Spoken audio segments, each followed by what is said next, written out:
You said one thing to watch in the near term is this sovereign FOMO, the fear of missing out with some potential countries buying under the radar. Considering the geopolitical fragmentation we're seeing around the world, let's talk about the big U.S. competitors. I mean, who can beat the U.S. to the punch here, and why is that a threat to the dollar?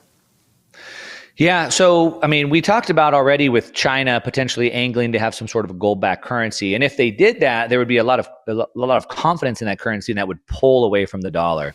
And so that's kind of, I guess, basically what it is. That's the game theory in place. Now, in regards to Bitcoin, maybe some nations beating it to its punch. We know that both China and Russia, I mean, Russia's been kicked out of the global financial system. What are they supposed to do? Just go die?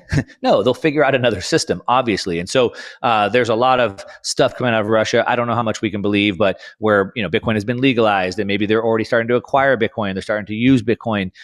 Some of the BRICS nations, I'm sure, are doing the same thing. They're all trying to find a new currency. And this is actually, if you want to look from a little bit of a bigger lens, is where it gets really interesting, because what we have is the world is breaking apart. Since the 1940s, after World War II, the world got much more centralized with the UN and the IMF and the BIS. The world has become much more centralized. And currently now the pendulum is swinging back the other way, and we're starting to decentralize, multipolar.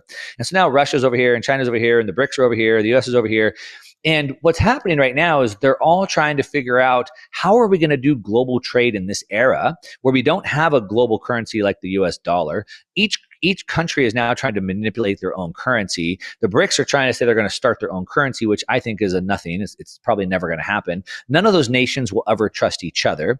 And ultimately, what the world is going to inevitably fall on is there needs to be what was intended in the Bretton Woods Agreement, a neutral reserve asset. That's what we have to have. We need a neutral reserve asset that nobody can control, that nobody can manipulate, and everyone could agree to that. That used to be gold.